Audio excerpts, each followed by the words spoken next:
And welcome to Weather and Ag and Focus 106 in the afternoon. Thanks for joining us. I'm Chief Meteorologist Dean Wysocki, along with our wonderful, talented Ag Director, Bridgette Readel. And it says October 10th on the calendar, but if you've been outside, it feels more like early September. Did you know I had a message this morning from he's the national president of the American Soybean Growers American Soybean Association. He's from here in North Dakota. And he had a picture from this exact date in 2018 and 2019, and we had blizzards both those days. I'm going to post an article on that tomorrow. The central part of the state picked up 2 to 3 feet of snow. Yep. It was from the 10th through the 13th. And then it stayed. Yeah, it stuck around. And I think we picked up 6 to 10 here in the FM area. Yeah, I'm not wearing a coat. In fact, I'm not even wearing pants. I wore it with like shorts today because it is so nice out. I'm taking this while I can. Shorts weather, and just it was back in 19. Yeah. So what, 5 years ago? Yeah, that we were shoveling. We were not this far in harvest, by the way. Oh. So I'd like you to all envision combines slugging through. Did they have to wait then until spring to harvest that year? Depends on how much snow you have, et cetera. But there were some cases. We've done this twice that I remember that we had corn that we combined in March or April. Like you had to go get the corn off so you could till the ground so you could plant for the coming season. Crazy. Yeah, it was not awesome. And this year we're looking at drought conditions. In fact, the new drought monitor index just came out today. And out in the this shouldn't be too much of a surprise, the western third of the state in moderate to extreme drought. Here in the east and in most of Minnesota is in at least a minor to moderate drought.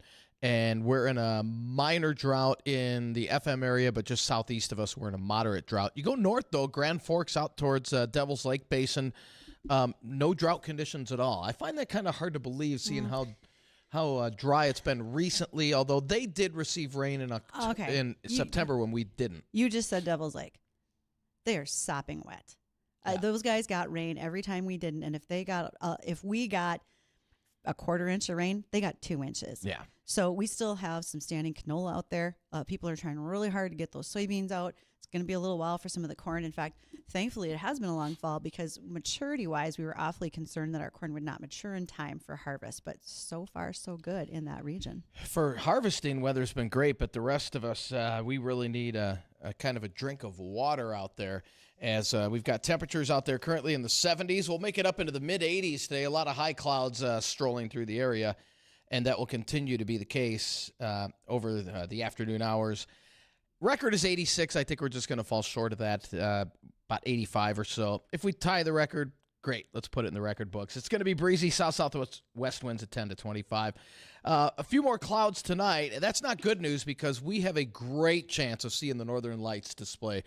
This is going to be, it's a G4 storm coming off the sun, which is almost top category right there. This is as strong as a storm that came off the sun as in May, when we had quite a bit of great Northern Lights pictures. How far do I have to drive to go see them? We might be socked in. It's anytime after 9 o'clock tonight. Okay. So check satellite, but I've got a funny feeling the clouds are going to really hamper the viewing. Now, if they're of the high variety like they are now, no problem. But if they start thickening and lowering, which they're anticipated to do towards the midnight hour. Can't you fix this? I wish I could. We can get a big fan out.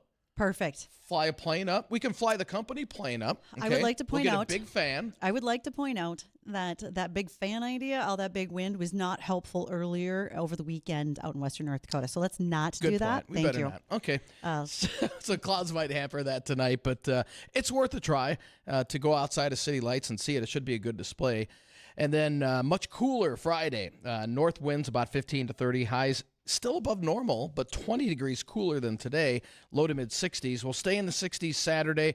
Might see a sprinkle Friday night into Saturday morning. And then much cooler by Sunday with highs only in the 50s. So break out the sweater. Flannel. Yeah, you're going to need it this weekend, which doesn't sound right after what we've got out there today. Good golfing weather out there today. But it's October. It doesn't feel like it.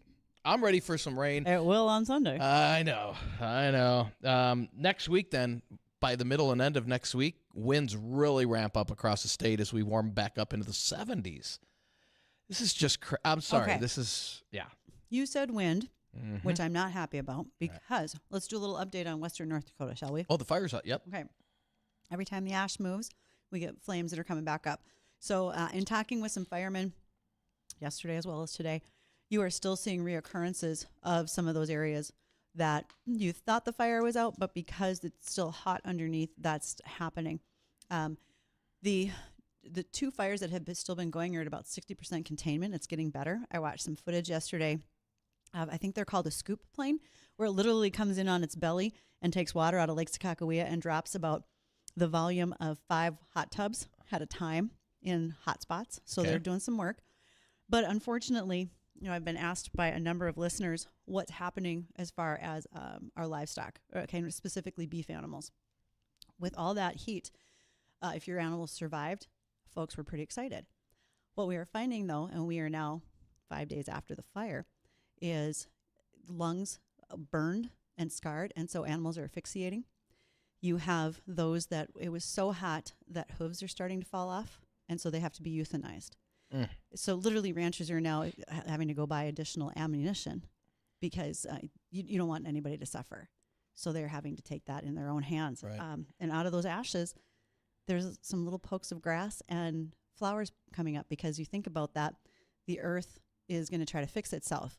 And all that scarred ground needs some cover on it. And farmers are trying to plant cover crop, because if we have an open winter like we did with an excessive amount of wind, it's going to look like the dirty 30s. That's a much lighter, sandier ground than what we have here. And we're going to see that blow tremendously with so much open.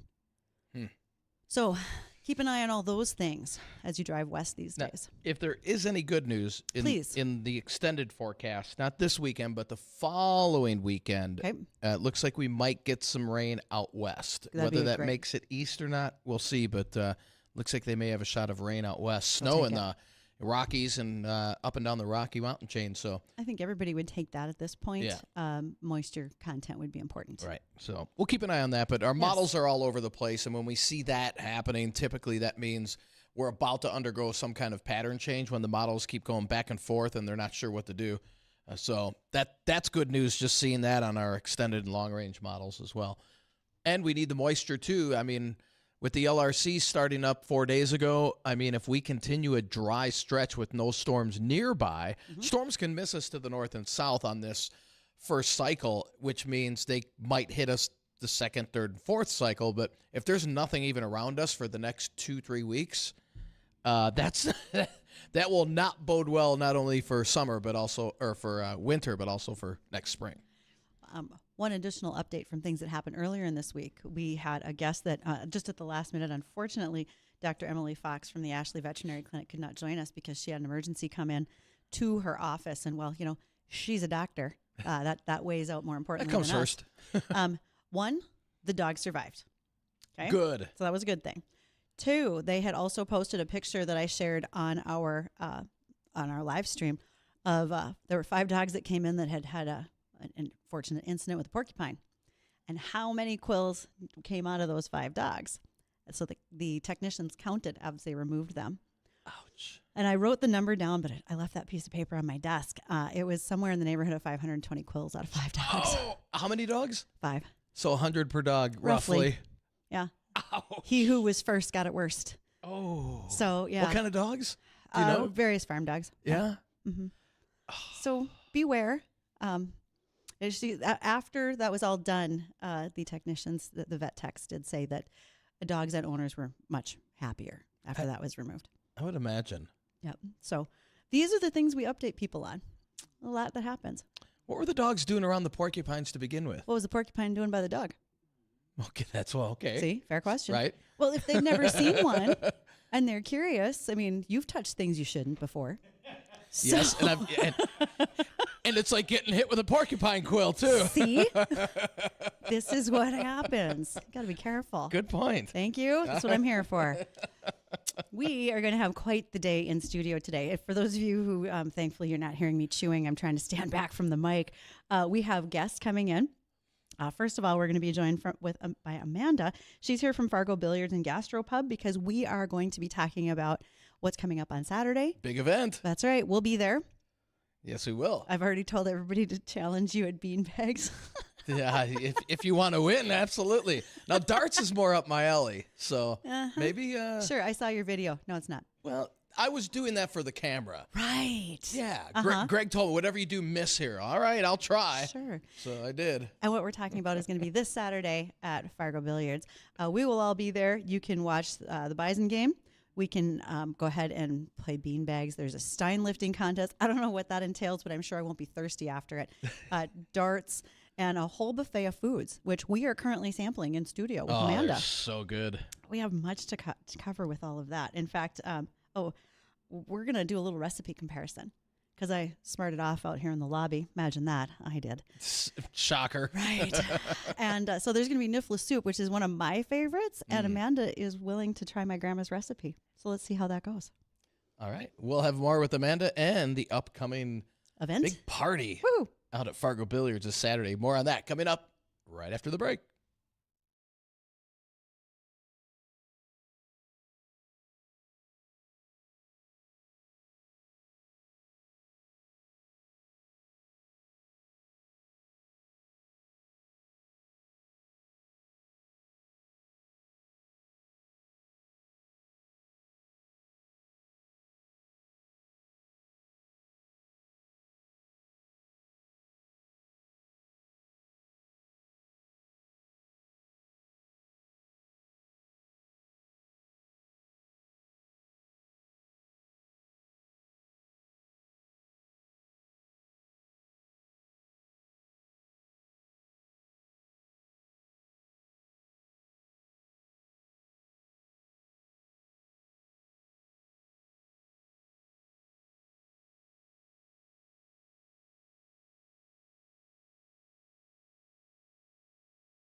Welcome back to Weather and Ag in Focus, where today is essentially a giant food buffet, and I'm good with that.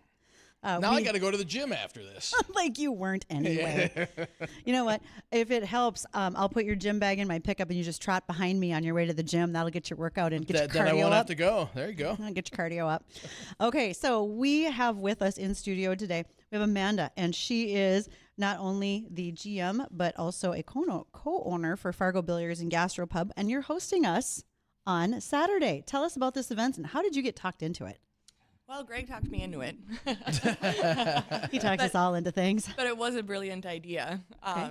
So we'll have a food and beer tasting. There'll be several beers that you can sample. And then the food is all going to be German style to celebrate Oktoberfest. Good idea. But I have a tall order because I'm making your grandma's Nefla soup. It'll be fine. I All swear right. it'll be fine. All right. I'm looking forward to it. And then we'll also have a Stein holding contest, a cornhole tournament, and a dart tournament. There'll be lots of prizes and giveaways, but mainly just a lot of really good beer and a lot of really good food and fun. So for those of us who are Bison fans, can we watch the game? Oh, absolutely. We added TVs. All right. Oh, they added TVs. Wow. And you got plenty there as it is. So. Yeah, more than pool tables, surprisingly. Awesome. Now, Amanda, we're going to be pairing some of the food with beers as well. So you know kind of what goes with which. Can you give us a couple of examples? Yep. So we'll have a pork rib schnitzel. We'll have a Black Forest ham mac and cheese. There'll be a variety of different brats, Nefla soup, and beer cheese soup. Okay. I find this awesome that it's Oktoberfest. There's going to be a braised pork rib because it's Porktober. We're celebrating all things hog. So I think this is wildly fitting. Love it. Oh, man. If you thought I wasn't going to get the chance to I say know. Porktober as That many was times pretty as possible, you're wrong. So the beer stein hoisting competition, how big are these beer steins? Are they the regular like German big beer steins? I believe so. And it's not, I actually don't think I could hold a beer stein out for like more than 30 seconds full of beer. Are they full? So Oh, they're full. they're going to be full. Oh, Yes, man. they'll be full. I wondered how high I had to hold it, but you're saying straight out. Straight out. It'll be a workout. So go to the gym today.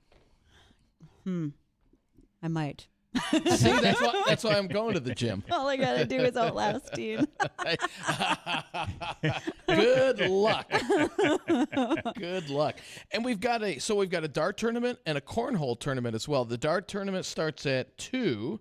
And what time does the cornhole tournament start? Cornhole is going to be split. So there's two tournaments in one. Okay. So basically the first one will start about noon after everybody gets registered, and that is a switch partner tournament.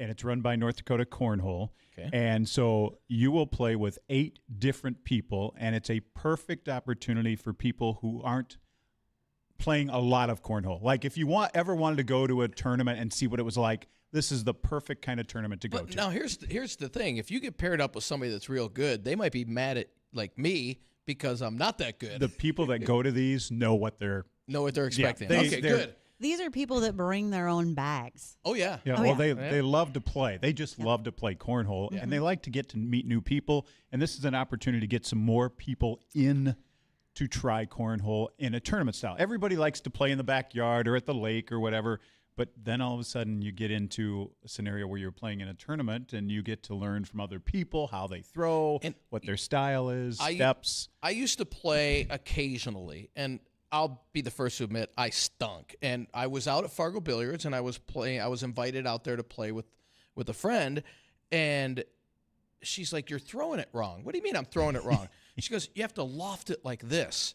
And ever since I took her advice, now I consider myself a decent, not great, but a decent bag shooter compared to before when I stunk. So for somebody that's not that good, here's a perfect chance to go out and maybe pick up a couple of real good tips. I would like to put the ag spin on this, and I really hope that the bags are actually full of soybeans. If we could do that, it'd be awesome. Yeah, they're not. They're not. Why am I even going? Okay, so I'll be Because of the there. whole concept of cornhole. But then if it's cornhole, I want you to take ears of corn like the cob and toss those through. I'll bring the cobs. You do the tossing. Oh, this That's should a be completely different game. This is after a few drinks, obviously. This should be fun. I'm sorry. You're going to want to vacuum a lot after I get out of there. Sorry, Nope, Amanda. you just got to sweep. And then part 2 of the tournament is at 3 o'clock or thereabouts. Then it's a drink in hand tourney. So you have to throw a bag while you have a drink in the other hand. well, I didn't know there was any other way way. to throw it. That's how you play. That makes it even more social. No, there is a entry fee, though. Yes. With So, and a part of that entry fee goes to Edith Sanford Cancer Center. Because October is Breast Cancer Awareness Month. Exactly. Nice. You Yes. are right on it. Yep. Oh, I know all the months, even in order. This high school education's totally paying off. And October. Yep, Porktober. See, Amanda's going to have a whole new sign up for Porktober now over at Fargo Billiards. Yep, right in front of the schnitzels. Perfect. Hey, Greg, the dart tournament. Tell us a little bit about that. Now, Amanda knows a little bit more about the dart tournament. Okay, Amanda. So the dart tournament is also good for new players. It's a blind draw, so everybody's randomly drawn and put with other people. That starts at 2 o'clock, and United Amusement's actually going to put that on for us. And yeah, it's good for new players. 2 o'clock. It's going to work out great. Right. I mean, people are going to be happy to be there and enjoying the afternoon. The Bison game comes on. I think our game starts at 2 o'clock. Yep, it starts at 2 o'clock as well. Yep. Yep. So, And do you all get these any- people can participate in Beer Fest while they're in between throwing. do you get something extra for wearing Bison gear? Not that I am aware of. I would like something extra for wearing all Okay, my for Bison you, gear. I'll give you something extra. Okay, You have no idea. I'll dig what deep into you're the in prize for. closet and find you something really good. I got some stuff. The other thing I think everybody should know about is we will be doing hourly drawings for prizes. Okay. So when people come in, they register, drop their name in the hat. So we have gift cards from Fargo Billiards, PetroServe USA, Great Harvest Bread Company, Don's Car Wash, Meats by John and Wayne. All those things we're going to be giving away. Cass County Electric provided an Arctic cooler, so it's a cool zip close cooler, pretty good size.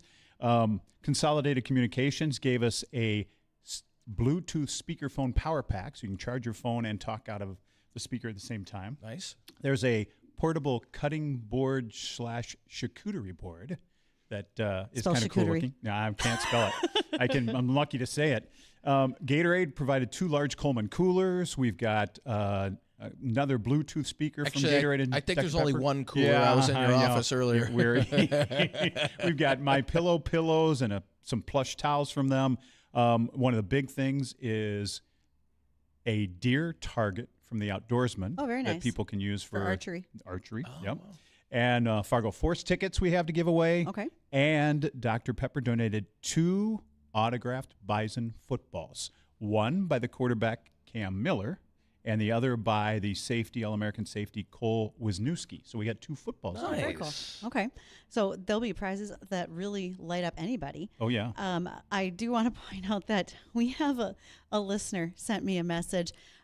Speaking of cornhole, et cetera, our Here We Grow plot where we're custom farming 20 acres of corn north of Glendon, Minnesota.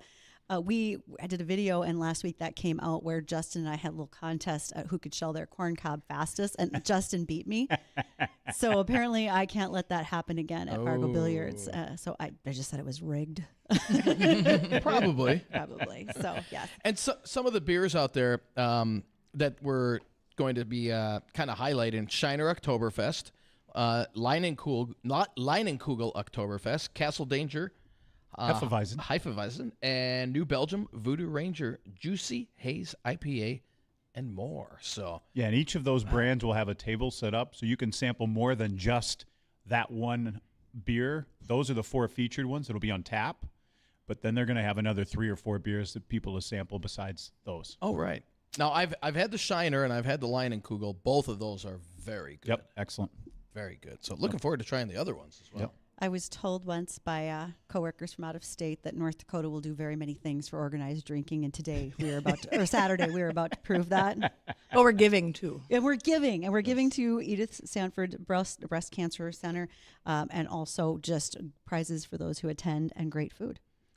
Absolutely. The beer will be plentiful and cold, and the food will be delicious. Of course it will. That's the best part. Amanda, you guys have plenty of pool tables in there too. So if anybody wants to come out, I grew up since I was 7 years old shooting pool.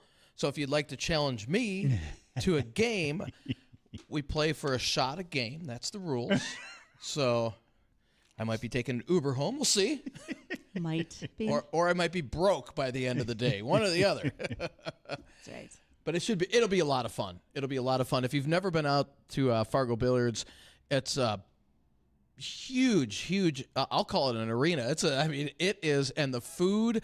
A lot of people will go there. Hey, let's play pool, darts.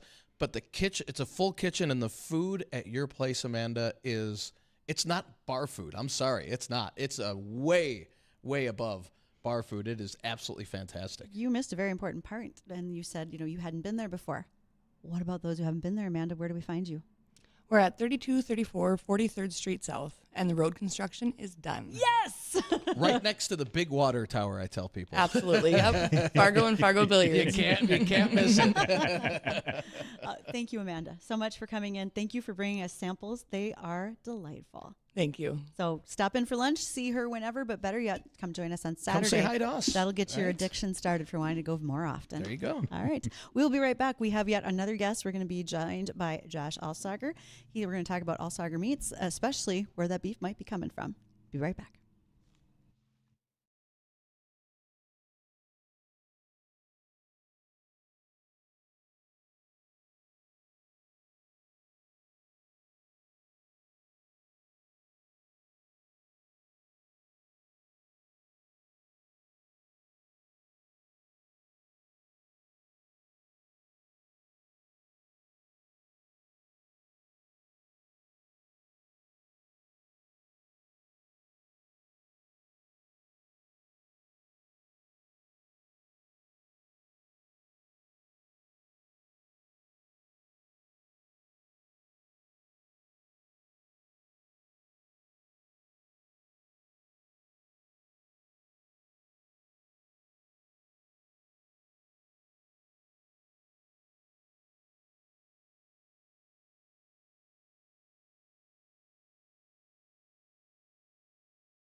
Welcome back to Weather and Egg in Focus. Oh, the screaming goat been a while. is back. Rawr. Yikes.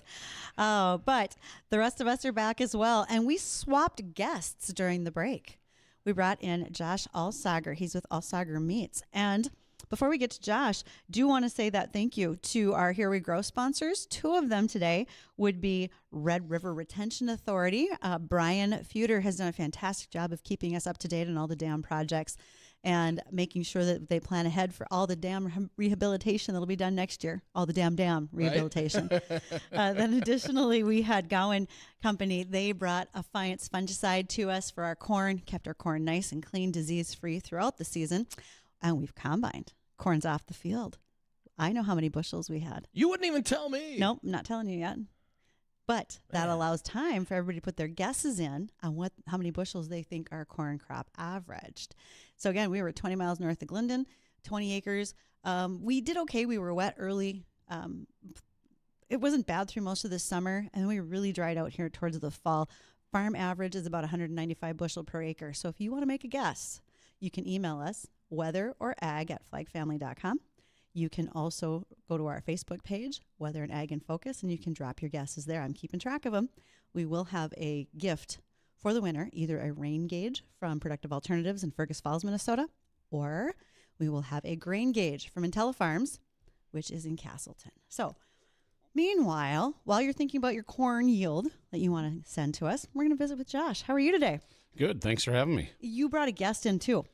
Yeah, my little daughter Lucy had to ride with me today. Lucy, we're glad you're here. Thanks for joining us. She's like, You're welcome. she's 3 and she's making her radio debut. Right. That's perfect. All right. So, Josh, you not only have All Sagar Meats over on Veterans Boulevard in West Fargo, but you raise cattle.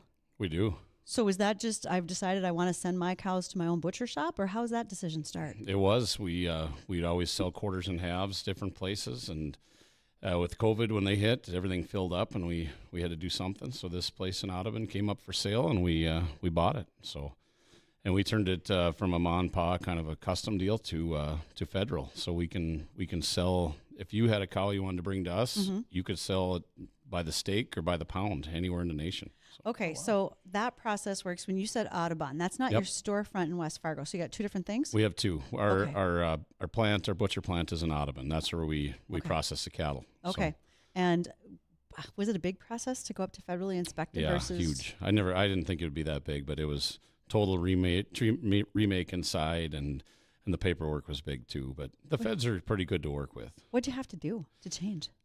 New floors, new walls, everything has to be glass board and clean and white. And wow. Yeah. And the paperwork is a lot too. You got to follow every calf from when it arrives all the way out the door and to where it goes. Yeah. Everything's got a paper trail. Okay.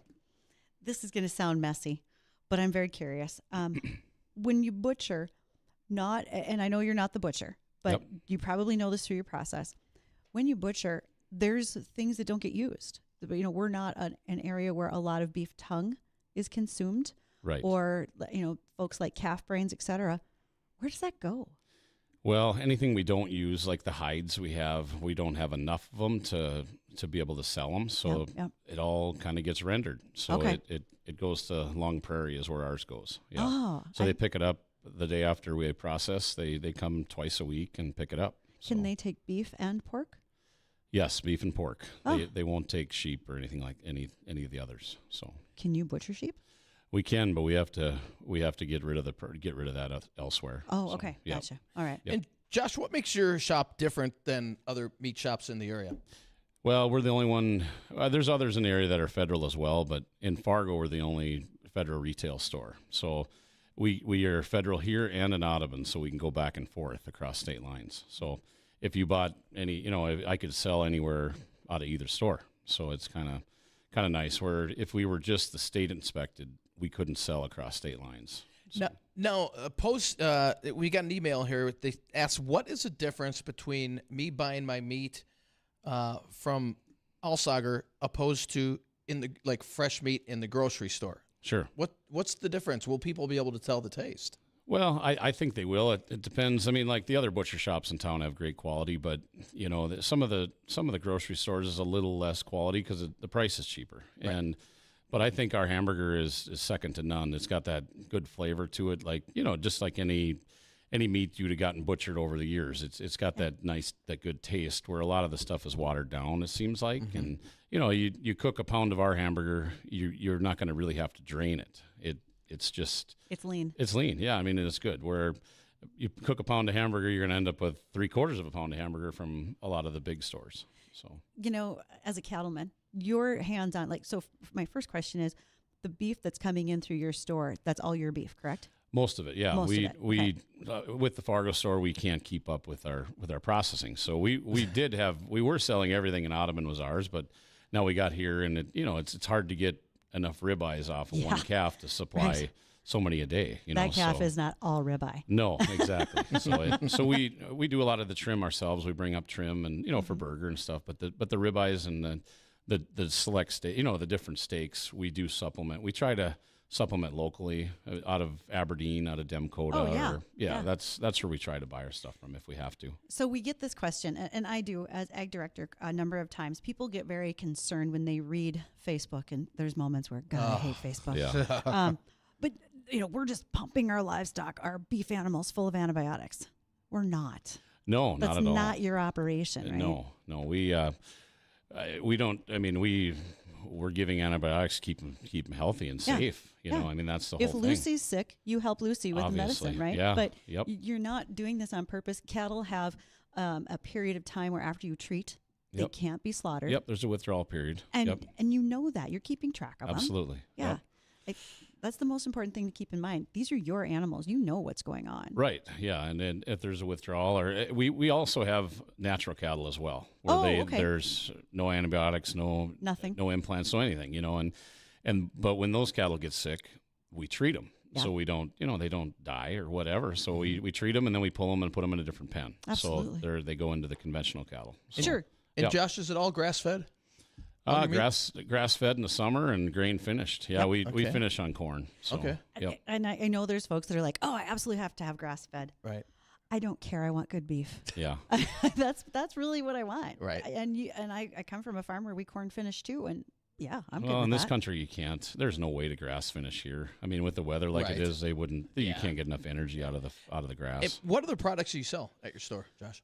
We've got chicken and pork, and we make our own sausage. We grind our own ground beef every day, and we've got Bongart's cheese out of Perham. So.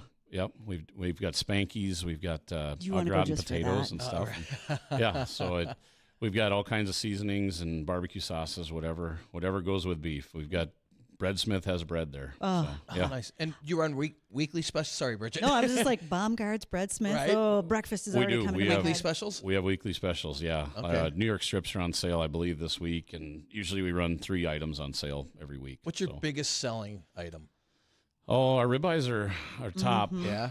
I mean, dollar-wise, it's ribeyes for sure. Quantity, I think ground beef, and we marinate our own chicken breasts. So Oh, nice. so we sell a lot of chicken breasts too. So As a farm question that I think of, how do your pastures look like right now? Because it's been kind of dry and they really went backwards last month. I bet. Before, they were in really good shape. Yeah. And we pulled yearlings in early this year. We run yearlings on grass, and when they came in, there was a lot of grass, but everything is turning brown. So it is.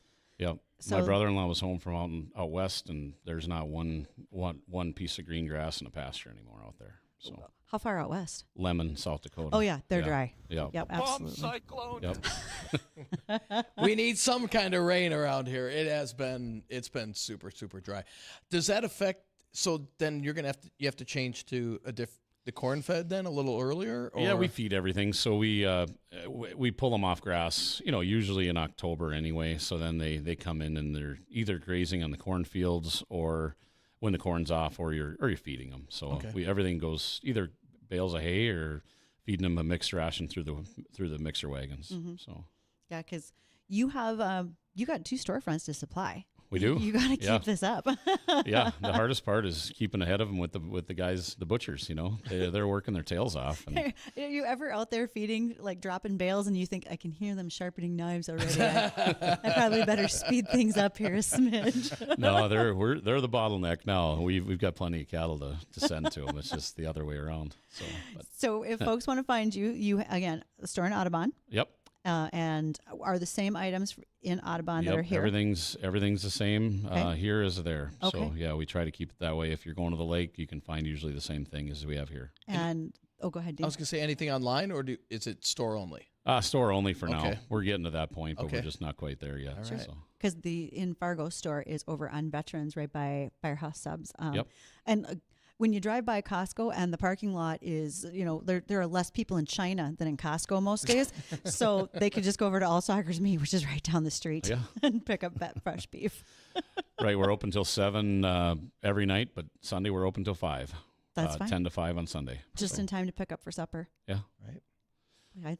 Lucy, what's your favorite thing to eat? Do you like hamburgers? Yeah, she's all over it. All right, smart kid. Sloppy Joe's, come on. You can right? do anything with burger. So, Josh and Lucy, thank you guys for coming in today. And Thanks for joining having us. us. Any last comments to customers who are listening?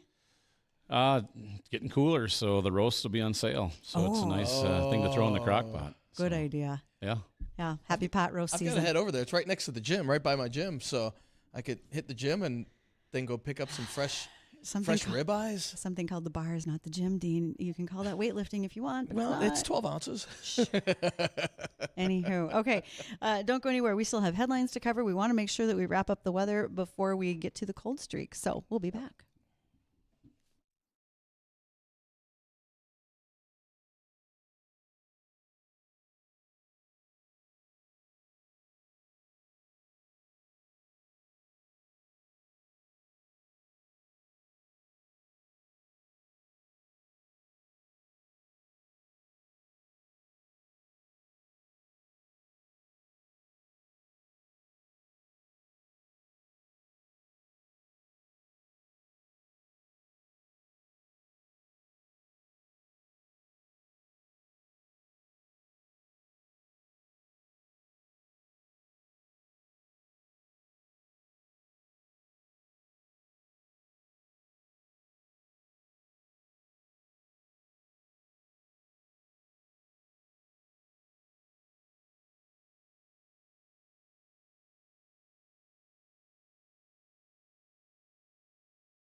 And welcome back to Weather and Ag in Focus, 1:50 in the afternoon. Couple of great guests we had on today. I'll tell you, I've never had El Sagar Meats, and I really have to stop in there now. Oh, been in the store. It's worth your time. Good. And especially when he said, like Baumgard's cheese, that's I've right over never in had it. Perham. I Yeah. buy their butter. They do a great job. Okay. Yeah. We'll So have to- we'll have to it's try nice. that We always hear buy local. So make That- sure you do it. Absolutely. No doubt about it. So, well, let's hit some ag topics here that we haven't really been able to touch all week. What's this beef on dairy mean? Before you get to that, I just realized I have a question from a listener. Oh. From the time that they do the kill to when they cut the steaks, what kind of time is that in their hang time? I will find that out. I will get a hold of Josh and see if we can't get the answer so I can give that back to our listener. Right. Because I hate to leave someone hanging. Oh, that was a terrible way to say that because he just asked about hang time on a beef. But I do want to make sure we get those answers. And then you talked about beef on dairy. Yeah. Okay, so we have more and more dairy farmers who are using beef bull genetics. So they're doing AI where they're using the artificial insemination from the bull on, say, a Holstein cow. And they're doing that because you get a little bit more beefy or meatier cow. But then also the calving genetics are really good. They are docile. There's a tendency for Holstein bulls to be mean. This comes from firsthand experience as a kid. I mean, I literally got chased out a barn window by a Holstein bull. So, those are some of the reasons that they do that. And their rate of gain is a little bit better as well. In the last 12 years, we've really seen a lot more of that transition from genetics with the beef to the dairy. It's not all the time, but we are seeing some more of that happening. Okay. Also, 701X is a business right here in Fargo. 701X just recently did the acquisition of Digital Beef. They were the registry platform based out of San Antonio, Texas, for a number of beef breeds. And when I say registry, when you have registered herds, it's kind of like having an AKC dog. Okay, they're registered with the American Kennel Club. They have papers that go with them. You could do that with cattle too. And those registries have to be taken care of somewhere. Well, 701X, because of their great work in the beef industry, the fact that they are well-versed in what needs to be done, they've got hands-on experience, they took over these beef registries, and they've done it for, there's a number of them here, American Gelbvieh, North American Limousine, Shorthorn, the Maine Anjou, Chianis, Black Herefords, Wagyu, Longhorns, the Brahman, the Brahman, the Beef Masters, the Belted Galloways, and the Santa Gertrudis. So they are going to be doing all the registries for those animals now, right here out of Fargo. Have you ever had Wagyu beef? Is that the correct pronunciation, Wagyu Wagyu? I hear Wagyu. I hear a bunch of other ones. I have had that beef, and it is really great. See, I didn't think it was as good as other beef. I don't know why. Maybe the preparation. What makes the difference? Because of the way that animal is treated, they just are known to have super tender and flavorful beef. Okay. Yeah, and they are primarily that breed came out of Japan, if I'm not mistaken. I mean, when you hear the jokes, well, that cow got beer. That's part of their feed ration. Was feeding them beer. Cows over here, people worry a lot about what their rations are, and you should have a nutritionalist. You should make sure they get the right blends in there, for protein, for forage, for fill, all of that. But I've seen cows on feedlot that are like, well, we need some filler. We got these expired cookies from a local grocery warehouse. So your cow's having the Oreo. They have to have a treat now and again too, right? We're in an area where they've gotten potatoes from the potato plants, like potato peelings. Those can be fed to beef animals. Most tender cut of beef. The one, if you've ever had someone smoke a tri-tip, our tailgating group does that, and it's really, really good. Is it? Yeah, I do like those. Man, now you're making me super hungry. Well, some of those cuts are really underrated. I mean, yes, we all know what a good ribeye is, but there's others too. Yeah. Oh, yeah. If you do a flank steak right, you could be pretty happy. Oh, come on. You could. Well, maybe. You just got to be a good cook. Yeah. I'll take the ribeye. Sorry. Fine. I'll pay a little more, and I'll take the ribeye. That's not a problem at all. Let's do a quick recap of the weather here because we are looking at very dry conditions out there right now. And temperatures right around the 80-degree mark across much of the area. We're looking at highs today right around the mid-80s. Some spots will be a little bit warmer than that. In fact, right now, Let's see, Forest River already at 85. Just out to the west, Castleton's already at 85. 84 in Leonard, 84 down in Wapaton. So some areas, yeah, they could touch the 90-degree mark. That's incredible. It's October. It's nuts. This is crazy. We're at 83 right now here at the studio. And again, the warmest spot close by, again, 85 out in Castleton. Castleton, you might, assuming there's enough breaks in the high clouds, it could touch 90. But our record is 86. I think we're going to come real close to that today. 85, 86 here in the FM area. Breezy conditions out of the south-southwest, about 10 to 25. Now, tonight, huge CME erupted from the sun yesterday, and that's being hurled at our planet as we speak. No clouds, no clouds, no clouds. I know. That's the only problem. We are likely going to see clouds with that. Now, if they're of the high variety like they are right now, you should be able to see the northern lights through that. But if they thicken and lower, which there's going to be some scattered thicker clouds as we head into tonight, that would prohibit you from seeing the northern lights. But a very good chance of seeing a great display tonight. Not a guarantee, but and again, time frame on that is after 9 o'clock tonight. We'll have our winds switching to the northwest behind a cold front, 10 to 20, and lows into the 40s. And tomorrow, blustery and cooler, but still above normal, but a good 20 degrees cooler than today with highs around the mid-60s and a north-northwest wind, 15 to 30. Clouds thickening up tomorrow night. Could see a sprinkle or two Friday night, Saturday morning. We'll stick with the low to mid-60s on Saturday and then drop into the 50s on Sunday. The 50s remain on Monday. Now, Sunday night and Monday night, a good chance for a widespread frost or a widespread freeze around here. Great news for allergy sufferers. That'll take care of that, finally. And then by the middle of next week, windy, and we're back up into the 60s and 70s. Wow. First of all, yay. We're back up into those temperatures. B, let's have some rain. And I had listeners that were already coming back and saying, that hang time should be about 2 weeks on the beef. Oh, is it? Okay. And then secondly, when we were talking about Wagyu, and I said it's incredibly tender, that's due to the marbling. You know, the veins of fat that run through it. Right. So that was a correction we wanted to make sure we made. And again, it is Porktober, and the Iowa State football team, they have got players on their team called Tommy Hammond and Caleb Bacon. So Hammond and Bacon stand next to each other. Well, it gets better because then Miles Purchase and Tyler Moore join the team. So now they have pictures, and they are doing NIL for the Iowa pork producers because they raise 4 times as much pork as any other state. And so you now have Purchase, Moore, Hammond, Bacon, the football players in their jerseys doing ads. And they also have found that there's a couple more guys on the roster. Their last names are Cook and Lovett. So there's a whole That's great. marketing campaign. Welcome to Porktober. Wow. That's hilarious. Well, I want to thank everybody for joining us on this Friday Eve. Get out and enjoy this. Might be the last 80-degree temperatures of the year. But 70s could be 70s coming. next week. That's Yeah. not bad. But this could be the last shot of 80-degree weather we have this year. So get out and enjoy it. For Bridgette, myself, want to thank everybody. Don't go anywhere. The Jay Thomas Show. That's coming up next.